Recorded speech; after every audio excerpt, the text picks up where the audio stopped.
Good morning everybody. ഇന്ന് നമുക്ക് ചർച്ച ചെയ്യാനുള്ളത് സുൽത്താനേറ്റ് സൊസൈറ്റി. മിഡീവൽ ഇന്ത്യയിൽ സുൽത്താനേറ്റ് കാലഘട്ടത്തിൽ സമൂഹം, അതിൻ്റെ സവിശേഷത എന്താണ്, സമൂഹത്തിൻ്റെ ഘടന എന്താണ് എന്നുള്ളതാണ് നമ്മൾ ചർച്ച ചെയ്യാനുള്ളത്. സുൽത്താനേറ്റ് സൊസൈറ്റി എന്ന് പറയുന്നത് പ്രധാനപ്പെട്ട ഒരുപാട് പ്രിവിലേജ്, ആനുകൂല്യങ്ങൾ ഉണ്ടായിരുന്ന കുറേ വിഭാഗങ്ങളും ഇല്ലാത്ത നോൺ പ്രിവിലേജ്ഡ് ആയിട്ടുള്ള ആളുകളും ഉണ്ടായിരുന്നു. സുൽത്താനേറ്റ് സമൂഹത്തെ പൊതുവായിട്ട് തരംതിരിക്കാറുള്ളത് ഒന്ന് റൂളിംഗ് ക്ലാസ്.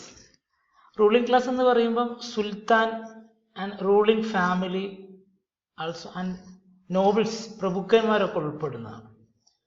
വേറൊരു വിഭാഗമാണ് പ്രീസ്ലി ക്ലാസ് അഥവാ ഉലേമാസ്, പുരോഹിത വിഭാഗം. Then land owners, officials, government officials, peasants, artisans. ഇതിനകത്ത് ഒരു വിഭാഗം ടൗൺ പീപ്പിളാണ്, നഗരങ്ങളിൽ ജീവിക്കുന്ന വിഭാഗം. Then slaves and others. ഇതാണ് സുൽത്താനേറ്റ് സമൂഹത്തിലെ പ്രധാനപ്പെട്ട വിഭാഗങ്ങൾ. സുൽത്താനേറ്റ് സൊസൈറ്റിയിൽ അരിസ്റ്റോക്രസി അല്ലെങ്കിൽ സുൽത്താൻ ആൻഡ് നോബിൾ,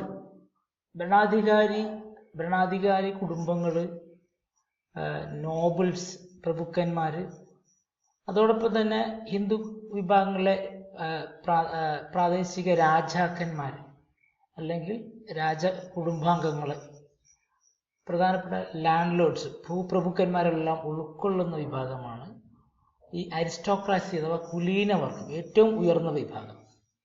അതിൻ്റെ തൊട്ടു താഴെ സ്ഥാനമുള്ള ആളുകളാണ് പ്രീസ്ലി ക്ലാസ്, പുരോഹിത വർഗം. അതിനകത്താണ് ഉലേമ, കാസി, സദർ തുടങ്ങിയിട്ടുള്ള ആളുകൾ. പിന്നീട് നോൺ മുസ്ലിംസിൻ്റെ ഇടയിൽ ബ്രാഹ്മണന്മാർ, അവരും പ്രീസ്ലി ക്ലാസ്സിൽ പെട്ട ആളുകളാണ്. പിന്നീട് ടൗൺ പീപ്പിൾ, ടൗൺ ഡ്വല്ലേഴ്സ്. അതിനകത്ത് ഗവൺമെൻറ് ഓഫീഷ്യൽസ് ഉണ്ട്, കരകൗശല വിദഗ്ധരുണ്ട്, ടൗണുകളിൽ ജീവിക്കുന്ന ആർട്ടിസൻസ്, ക്രാഫ്റ്റ്സ് പീപ്പിൾ, കച്ചവടക്കാർ. ദെൻ അടിമകൾ, ഡൊമസ്റ്റിക്സ്, വീട്ടു വേലയൊക്കെ ചെയ്യുന്ന ഡൊമസ്റ്റിക് സർവൻസ്.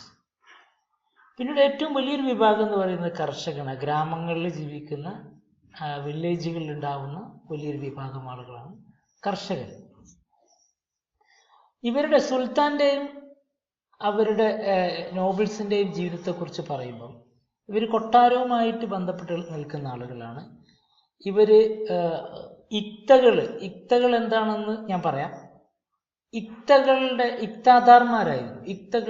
ഇക്തകൾ നേടിയിരുന്ന, ഇക്തകൾ കൈവശം വെച്ചിരുന്ന ആളുകളാണ്. ഇക്ത സിസ്റ്റം എന്ന് പറയുന്നത് ഭൂമി, ശമ്പളത്തിന് വരെ ഭൂമി നൽകുക, അങ്ങനെ നൽകപ്പെടുന്ന പ്രധാനപ്പെട്ട ആളുകളാണ് ഇക്താദാർമാർ.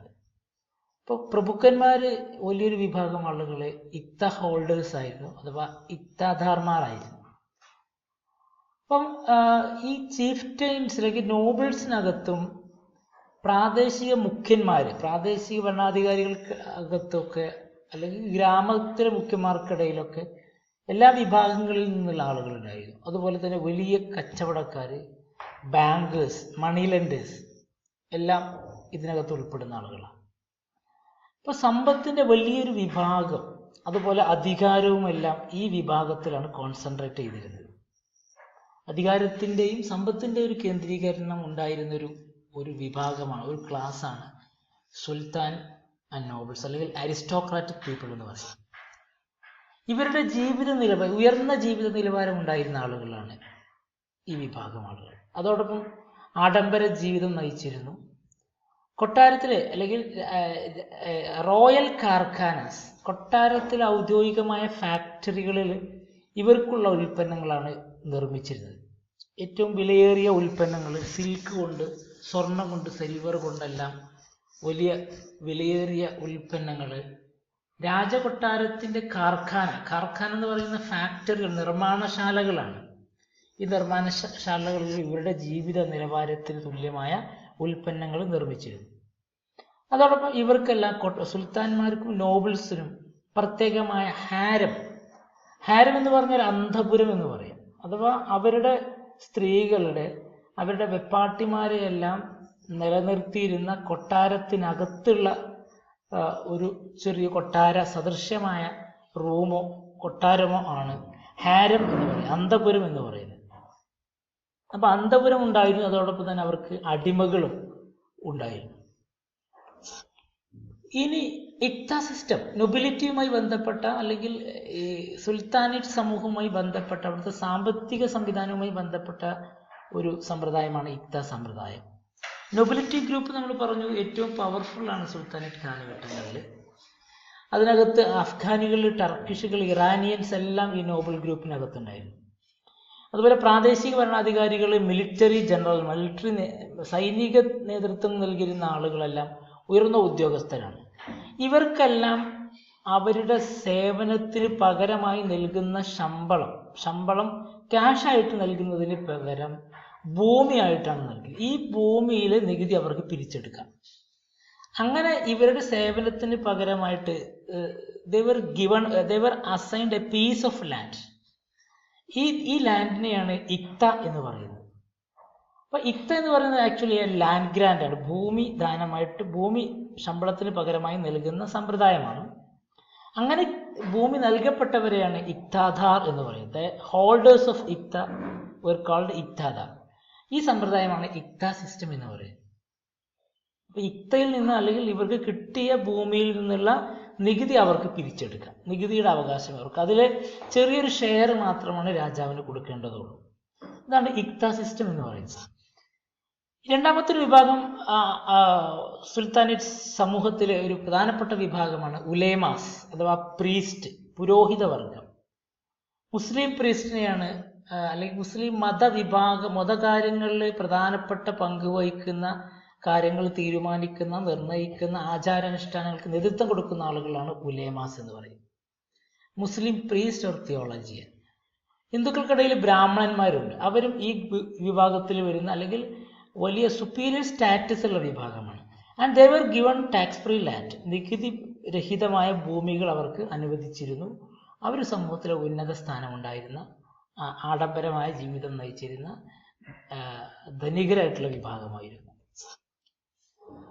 ദെൻ അടുത്തൊരു ക്ലാസ് ഓഫ് പീപ്പിൾ ആണ് town people. Urban population includes nobles of different classes, wealthy merchants, traders and artisans, lower government officials. ഇവരെല്ലാം ഉൾക്കൊള്ളുന്നവരാണ് ടൗൺ പീപ്പിൾ, നഗരങ്ങളിൽ താമസിക്കുന്ന ജനങ്ങൾ. അതിൽ അടിമകൾ അതിനകത്ത് വരും, ഡൊമസ്റ്റിക് സെർവൻ്റ് അതിനകത്ത് വരും. അപ്പോൾ നഗരവൽക്കരണം ഈ കാലഘട്ടങ്ങളിൽ നടന്നത്, വലിയ വലിയ നഗരങ്ങൾ ഈ കാലഘട്ടങ്ങളിൽ ആവിർഭവിച്ചിട്ടുണ്ട്. പിന്നീട് ഇത്തരം അധികം ആളുകൾ അല്ലെങ്കിൽ ഈ കച്ചവടക്കാർ, ഗവൺമെന്റ് ഓഫീഷ്യൽസ്, ആർട്ടിസാൻസ്, ക്രാഫ്റ്റ്സ്മെൻ, ഇവരെല്ലാം നഗരങ്ങളിൽ ജീവിക്കുന്നത് കൊണ്ട് നഗരങ്ങൾ വലിയ നഗരങ്ങളായി മാറുകയും നഗരവൽക്കരണം എന്നൊരു പ്രക്രിയ അവിടെ നടക്കുകയും ഇതെല്ലാം വലിയ ഭരണ കേന്ദ്രങ്ങളിൽ സൈനിക താവളങ്ങളൊക്കെ ആയി മാറുകയൊക്കെ ചെയ്തിട്ടുണ്ട്. ഇനി അടുത്തൊരു വിഭാഗം കർഷകരാണ്. ഏറ്റവും പ്രധാനപ്പെട്ട ഡൽഹി സുൽത്താനേറ്റ് സമൂഹത്തിലെ ഏറ്റവും പ്രധാനപ്പെട്ട ഒരു ക്ലാസ് ഓഫ് പീപ്പിൾ ആണ് പെസൻസ്. Majority of population and the lowest stratum of the society of Delhi sultanate was പെസൻസ്. Delhi sultanate സമൂഹത്തിൽ ഏറ്റവും താഴേക്കിടയിലുള്ള വിഭാഗമാണ് കർഷകർ. അവർ വളരെ നന്നായിട്ട് അല്ലെങ്കിൽ ഭയങ്കരമായിട്ട് ഹാർഡ് വർക്ക് ചെയ്തിരുന്ന വിഭാഗമായിരുന്നു. പക്ഷേ അവരുടെ വരുമാനം വളരെ നേരിയൊരു വരുമാനമാണ് ഉണ്ടായിരുന്നത്. എല്ലാ നികുതി ഭാരവും അവരുടെ മേലാണ് ചുമത്തപ്പെട്ടിരുന്നത്.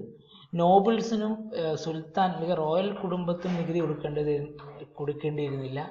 അതോടൊപ്പം തന്നെ പ്രീസ്റ്റ്ലി ക്ലാസ്സിനും നികുതി കൊടുക്കേണ്ടിയിരുന്നില്ല. അവരെല്ലാം നികുതി രഹിത വിഭാഗത്തിൽപ്പെട്ടിരുന്ന ആളുകളാണ്. അപ്പോൾ നികുതി വലിയ വിഭാഗം കൊടുത്തിരുന്ന ആളുകളാണ് കർഷകർ അഥവാ പെസൻസ്. അവർ ഭൂനികുതി, എല്ലാത്തരം നികുതികളും നൽകിയിരുന്നു. അതിനകത്ത് തന്നെ കുറച്ചും കൂടി പ്രിവിലേജ്ഡ് ആയിട്ടുള്ള ഒരു വിഭാഗമുണ്ട് കർഷകർക്കിടയിൽ, അല്ലെങ്കിൽ കുറച്ച് ഭൂമി സ്വന്തമായിട്ട് ഓൺ ചെയ്തിരുന്ന ഭൂമിയുടെ ഉടമസ്ഥർ അല്ലെങ്കിൽ ചെറിയ ചെറിയ ലാൻഡ് ലോഡ്സ് ഗ്രാമങ്ങളിലൊക്കെ ഉണ്ടായിരുന്ന ഗ്രാമമുഖ്യന്മാരൊക്കെ ഉൾപ്പെടുന്ന ഒരു വിഭാഗം. മുഖദ്ദംസ്, കൂഡ്സ് തുടങ്ങിയിട്ടുള്ള പേരിൽ അറിയപ്പെടുന്ന ഗ്രാമങ്ങളിലെ മുഖ്യന്മാർ. ഇവർക്ക് കുറച്ചും കൂടി നല്ല ജീവിത നിലവാരം ഉണ്ടായിരുന്നു. പിന്നീട് വരുന്ന വിഭാഗമാണ് അടിമകൾ. അടിമത്തം ഈ കാലഘട്ടങ്ങളിൽ അറേബ്യയിൽ, അതോടൊപ്പം ഈജിപ്തിൽ, ടർക്കിയിലും എല്ലാം നിലനിന്നിരുന്നു. അതുകൊണ്ട് ഇന്ത്യയിലും ഈ കാലഘട്ടങ്ങളിൽ സ്ലേവറി നിലനിന്നിരുന്നു. സ്ലേവ് മാർക്കറ്റുകൾ, അടിമ ചന്തകൾ നിലനിന്ന, അടിമകൾ കൈമാറ്റം ചെയ്യപ്പെട്ടിരുന്നു. യുദ്ധത്തടവുകാരായി പിടിച്ചവരാണ് ഏറ്റവും കൂടുതലും അടിമകൾ ഉണ്ടായിരുന്നത്. പക്ഷെ ഈ അടിമകൾക്ക് അവരുടെ കഴിവിനനുസരിച്ച് വളരാൻ അല്ലെങ്കിൽ അവരുടെ കഴിവിനനുസരിച്ചുള്ള പ്രൊമോഷൻ നൽകപ്പെട്ടിരുന്നു. ചില അടിമകൾ രാജാക്കന്മാർ വരെ ആയിട്ടുണ്ട്. കുത്തുബുദ്ദീൻ ഐബക്ക് ഒരു അടിമയായിരുന്നു. പിന്നീടാണ് അദ്ദേഹം സുൽത്താനായി മാറുന്നത്. അതുകൊണ്ടാണ് അടിമവംശം എന്ന അദ്ദേഹത്തിൻ്റെ രാജവംശത്തെ അറിയപ്പെടുന്നത്. അലാവുദ്ദീൻ ഖിൽജിയുടെ സൈനിക ഉദ്യോഗസ്ഥൻ, സൈനിക ജനറൽ ആയിരുന്ന മാലിക് കഫൂർ ഒരു അടിമയായിരുന്നു. ഹസാർ ദിനാരി അഥവാ 1000 ദിനാർ നൽകി, വലിയ മൂല്യം നൽകി വാങ്ങപ്പെട്ടത് കൊണ്ട് അദ്ദേഹത്തെ ഹസാർ ദിനാരി എന്ന് വിളിച്ചിരുന്നു. അപ്പോൾ ഈ സ്ലേവുകൾ സുൽത്താന്, മിലിറ്ററി ജനറൽമാർക്കും അതോടൊപ്പം പ്രഭുക്കന്മാരെല്ലാം ഈ അടിമകളെ നിലനിർത്തിയിരുന്നു. അടിമകൾ അവരുടെ കഴിവിനനുസരിച്ച് ജീവിത നിലവാരം മെച്ചപ്പെടുത്താൻ അല്ലെങ്കിൽ ഉയർന്ന തസ്തികളിലേക്ക് വരാനുള്ള അർഹത അവർക്കുണ്ടായിരുന്നു. അവർ ഇന്ത്യയിൽ നിന്നും കച്ചവടം നടക്കപ്പെട്ടിരുന്നു, അവർ എക്സ്പോർട്ട് ചെയ്യപ്പെട്ടിരുന്നു. പക്ഷേ ഫിറോസ് തുഗ്ലക്കിൻ്റെ കാലഘട്ടത്തിലാണ് അടിമകളെ ഇന്ത്യയിൽ നിന്നും കയറ്റി അയക്കുന്നതിന് ചില നിയന്ത്രണങ്ങൾ ഉണ്ടാക്കിയത്. Class and class discrimination. ജാതി വ്യവസ്ഥ ഹിന്ദുക്കൾക്കിടയിൽ കർക്കശമായ രൂപത്തിൽ നിലനിന്നിരുന്നു. മുസ്ലിങ്ങൾക്കിടയിൽ ഒരുപാട് വംശീയ വിഭാഗീയ ഗ്രൂപ്പുകൾ നിലനിന്നിരുന്നു. ടർക്കുകൾ, ഇറാനിയൻസ്, ടൊറാനിയൻസ്, അഫ്ഗാനികൾ എന്ന പേരിൽ അല്ലെങ്കിൽ ഇന്ത്യൻ മുസ്ലിംസ് എന്നൊക്കെ പറയുന്ന കുറേ വിഭാഗങ്ങൾ മുസ്ലിങ്ങൾക്കിടയിൽ ഉണ്ടായിരുന്നു. അവർ തമ്മിൽ വിവാഹ ബന്ധത്തിൽ ഏർപ്പെട്ടിരുന്നില്ല. ഓരോരുത്തരും ഓരോ ഗ്രൂപ്പിൽ നിന്ന് മാത്രമാണ്, അവരുടെ ഗ്രൂപ്പിൽ നിന്ന് മാത്രമാണ് വിവാഹ ബന്ധത്തിൽ ഏർപ്പെട്ടിരുന്നത്. ഇനി സ്ത്രീകളുടെ അവസ്ഥ ഏറ്റവും പ്രധാനപ്പെട്ട മറ്റൊരു വിഷയമാണ്. And there was not a visible changes in the status of women in this age. Sati system existed among Hindus, and child marriage also prevailed, and ban on widow remarriage existed among Hindus, and the practice of parda became widespread among higher class. Parda system നിലനിന്നിരുന്നു. സതി സമ്പ്രദായം നമുക്കറിയാം, ഭർത്താവിൻ്റെ ചിതയിൽ സ്ത്രീയെ കൂടി കത്തിച്ച് മരണത്തിലേക്ക് തള്ളിവിടുന്ന ഒരു സമ്പ്രദായമാണ് ഹിന്ദുക്കൾക്കിടയിൽ നിലനിന്നിരുന്നു. അതാണ് സതി സമ്പ്രദായം. പർദ സിസ്റ്റം എന്ന് പറയുന്നത് ഉയർന്ന എല്ലാ വിഭാഗങ്ങൾക്കിടയിലും ഉണ്ടായിരുന്നു, കുലീന വർഗങ്ങൾക്കിടയിലും ഉണ്ടായിരുന്നു. ഒന്നുകിൽ അവരുടെ അന്തപുരത്തിൽ, അവരുടെ വീടിൻ്റെ ഉള്ളറയിൽ ഒതുങ്ങിക്കൂടുക, അല്ല പുറത്ത് വരികയാണെങ്കിൽ അവരുടെ മുഖം മറക്കുന്ന മൂടുപടം ധരിക്കുക. അങ്ങനെ അതിനെയാണ് പർദ സിസ്റ്റം എന്ന് പറയുന്നത്. ഹിന്ദുക്കളുടെയും മുസ്ലിങ്ങൾക്കിടയിലും ഉയർന്ന ജാതികൾക്കിടയിലുള്ള ആളുകളുടെ ഈ സമ്പ്രദായം ഉണ്ടായിരുന്നു. സ്ത്രീകളുടെ അധികാരത്തെക്കുറിച്ച് അവകാശത്തെക്കുറിച്ച് പറയുമ്പം സ്വത്താവകാശം ഹിന്ദു വിഭാഗങ്ങളിലെ സ്ത്രീകൾക്ക് സ്വത്താവകാശം നിരോധിച്ചിരുന്നു. കുറച്ചൊക്കെ നിയന്ത്രിതമായ അളവിൽ മുസ്ലിം സ്ത്രീകൾക്ക് പാരമ്പര്യ സ്വത്തിൽ അവകാശമൊക്കെ ഉണ്ടായിരുന്നു. പിന്നീട് അത് ഓരോ കുടുംബത്തിൻ്റെ അനുസരിച്ച് വ്യത്യാസപ്പെട്ടിരുന്നു. സ്ത്രീകൾക്ക് സമൂഹത്തിൽ വലിയ സ്ഥാനം ഉണ്ടായിരുന്നില്ല. ഒരു പാട്രിയാർക്കൽ, ഒരു പിതൃ കേന്ദ്രീകൃത സമൂഹമായിരുന്നു സുൽത്താനേറ്റ് കാലഘട്ടങ്ങളിലും ഉണ്ടായിരുന്നത്. വിവാഹ സമ്പ്രദായം വളരെ ചൈൽഡ് മാരേജ് നിലനിന്നിരുന്നു എന്ന് നമ്മൾ പറഞ്ഞു. അതോടൊപ്പം ഡൗറി, സ്ത്രീധനം വലിയൊരു പ്രധാനപ്പെട്ട അവസ്ഥയായിട്ട് ഉയർന്ന കുടുംബങ്ങളിലുണ്ടായിരുന്നു. അതോടൊപ്പം തന്നെ marriage within their own tribe, within their own clan, അവരുടെ സ്വന്തം ഗോത്ര വിഭാഗത്തിൽ നിന്നാണ് വിവാഹം നടത്തപ്പെട്ടിരുന്നത്. അതോടൊപ്പം പ്യൂരിറ്റി ഓഫ് ബ്ലഡ്, വിശുദ്ധത അല്ലെങ്കിൽ മറ്റൊരു താഴേക്കടലുള്ള വിഭാഗവുമായിട്ട് യാതൊരുവിധ അലയൻസിനും ഇവർ തയ്യാറ് ആയിരുന്നില്ല. It is because of the maintaining of purity of blood. ഇത്രയാണ് ഡൽഹി സുൽത്താനിലെ സമൂഹത്തെക്കുറിച്ചുള്ള പ്രധാനപ്പെട്ട വിശദാംശങ്ങൾ. എന്തെങ്കിലും സംശയങ്ങളുണ്ടെങ്കിൽ ചോദിക്കുക. ഓക്കെ.